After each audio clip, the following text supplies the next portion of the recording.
Assalamualaikum warahmatullahi wabarakatuh. Yang terhormat Bapak Yakobo yang saya hormati serta teman-teman yang saya banggakan. Puji syukur marilah kita panjatkan kepada Allah Subhanahu wa taala dan salawat serta salam semoga tetap tercurah limpahkan kepada Rasulullah Muhammad SAW. Nah, pada hari ini kami akan menyampaikan hasil diskusi kami tentang analisis keputusan taktis pada PT Kereta Api Indonesia. Saya Rani Anggraini selaku moderator akan membimbing jalannya diskusi ini. Sebelumnya saya akan memperkenalkan anggota kelompok saya terlebih dahulu, yaitu kelompok 1 ada Rahelia, Akilah, Salsa Fajria, dan saya sendiri. Nah, rangkaian acara yang akan kita lewati pada diskusi kali ini, yaitu yang pertama ada pembukaan, yang kedua penyajian materi, dan yang ketiga penutup. Acara yang pertama yaitu pembukaan, mari kita buka acara ini bersama-sama dengan mengucapkan basmalah. Selanjutnya yaitu penyajian materi. Saya berikan kesempatan ke penyaji untuk menyampaikan hasil diskusinya. Padanya saya silahkan.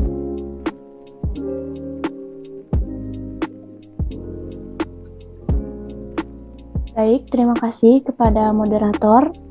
Saya di sini akan menyampaikan materi yaitu mengenai abstrak. Dalam pengambilan keputusan selalu dihadapkan dengan permasalahan pilihan. Untuk memecahkan permasalahannya, terdapat perbandingan beberapa keputusan alternatif meliputi tiketing dan fasilitas di PT KAI. Agar mencapai keuntungan dan sesuai dengan keputusan taktis yang sesuai, maka menggunakan analisis biaya yang relevan.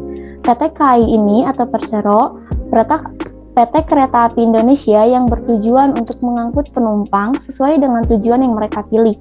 Kereta lebih diminati oleh masyarakat karena kereta identik dengan tepat waktu. Selain itu, karena harganya yang cukup terjangkau dibandingkan dengan pesawat.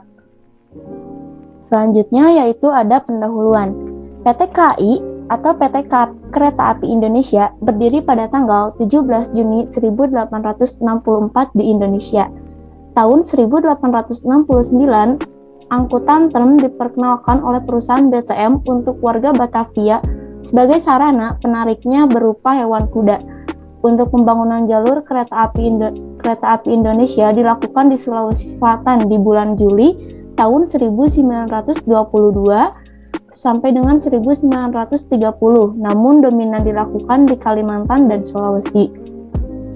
Poin yang kedua, PT Kereta Api Indonesia merupakan badan usaha milik negara atau BUMN yang bergerak pada jasa angkutan di kereta api yang bertujuan mengangkut penumpang sesuai dengan tujuan yang mereka pilih. Di kereta api ini biasanya terdapat penumpang dengan barang bawaannya. Kereta lebih diminati oleh masyarakat karena identik dengan tepat waktu. Selain itu, karena harganya cukup terjangkau dibandingkan dengan pesawat. Poin yang ketiga yaitu PT Kereta Api Indonesia beroperasi memiliki banyak layanan angkutan dalam kelas penumpangan, yaitu meliputi kelas eksekutif, kelas campuran, dan kelas ekonomi. Selanjutnya, kelas eksekutif dalam kereta api merupakan kelas tertinggi yang memiliki kapasitas 50 orang dan memiliki keunggulan adanya tempat pijakan kaki. Karena terdapat banyak keunggulannya, menyebabkan harga yang cukup mahal, namun kenyamanannya yang akan terjamin. Selanjutnya di kelas campuran merupakan pergabungan dari setiap layanan kelasnya. Biasanya kelas eksekutif terdapat 50 penumpang, kelas bisnis 64 penumpang, dan ekonomi kisaran 80 sampai 106 penumpang. Yaitu yang terakhir ada kelas ekonomi, merupakan kelas api komersial yang berfungsi sebagai subsidi pada pelayanannya. Layanan kereta di kelas ini biasanya orang-orang memilih duduknya yang bisa berdampingan dan bisa beramai-ramai. Selanjutnya, pada setiap perusahaan pasti terdapat kekurangannya. Namun, kekurangan itu biasanya membuat perusahaan itu menjadi lebih baik. Selain itu, perusahaan tidak akan selalu berjalan dengan mulus. Artinya, setiap perusahaan pasti dihadapkan dengan permasalahannya dan dihadapkan dengan berbagai solusinya. Oleh karena itu, dapat membuat perusahaan lebih baik. Sekian dari saya kembalikan kepada moderator.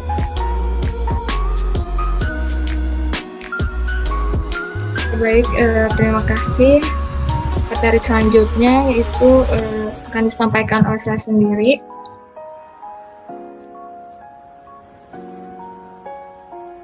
Materi selanjutnya yaitu permasalahan pada PT Kereta Api Indonesia. Ini bisa kita lihat dari segi pelayanannya, tiketing, karena kan kereta sangat diminati masyarakat yang menyebabkan antrian yang panjang. Maka pelayanan tiketing ini masih rendah karena sering terjadi antrian yang panjang. Nah, selain itu dari segi infrastruktur gerbong, rel yang digunakan sudah cukup tua dan fasilitas yang belum merata. Hal ini dikarenakan kereta yang sudah terlalu tua sehingga rel dan keretanya pun sudah cukup tua.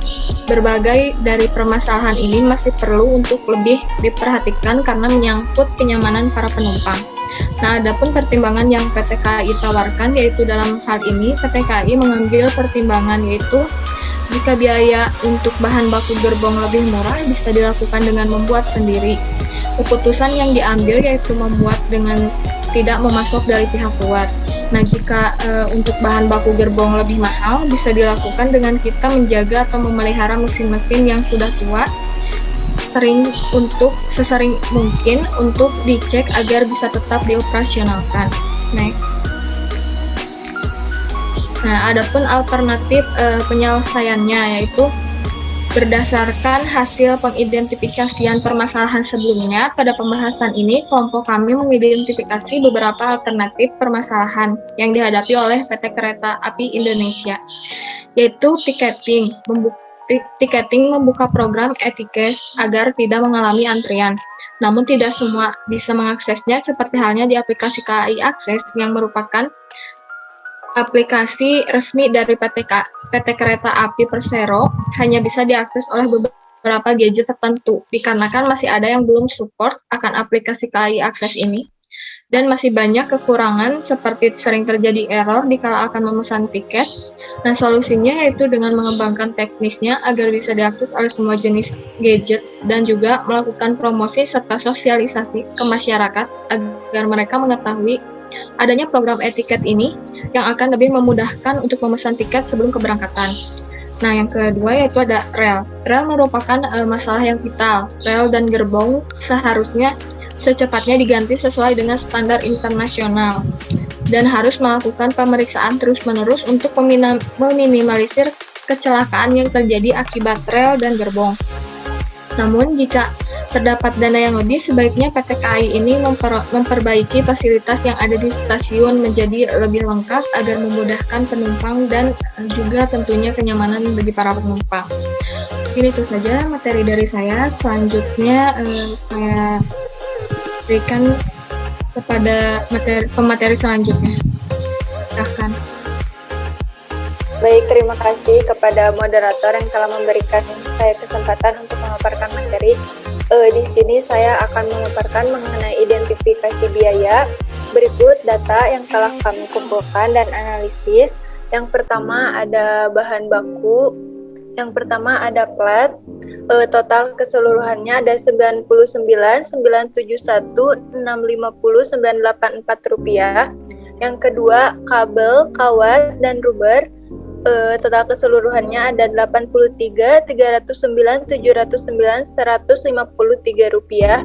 Yang ketiga plastik, selang, dan karpat 66.647.767.322 rupiah. Pipa, round bar, dan beton 66.647.767.322 rupiah. Dan lain-lainnya ada 16.941.941.831. Jadi total biaya bahan bakunya, total keseluruhannya ada 314.812.637. Biaya TKL atau biaya tenaga kerja langsung dengan total keseluruhan 36.344.822.637 rupiah, dan biaya langsung lainnya 36.314.812.637. Next. Kesimpulannya, jadi kesimpulan dari materi ini bahwa permasalahan dari PT KAI yang kelompok kami ketahui ada di bagian tiket dan rel. Keputusan taktis yang sesuai mengenai judul yang telah kami bahas yaitu menggunakan analisis biaya yang relevan. Memilih analisis biaya ini agar perusahaan bisa melihat rincian biaya secara sistematis, PT Kereta Api Indonesia dan perusahaan dapat melihat apa kekurangan dari perusahaan itu sendiri, sehingga ke depannya perusahaan PT Kereta Api ini dapat terus mengembangkan dan memperbaiki apa yang kurang. Baik, saya kembalikan ke moderator. Baik, terima kasih kepada penyaji materi yang telah menyampaikan materinya. Demikian diskusi kelompok 1. Mohon maaf apabila ada kesalahan. Wassalamualaikum warahmatullahi wabarakatuh.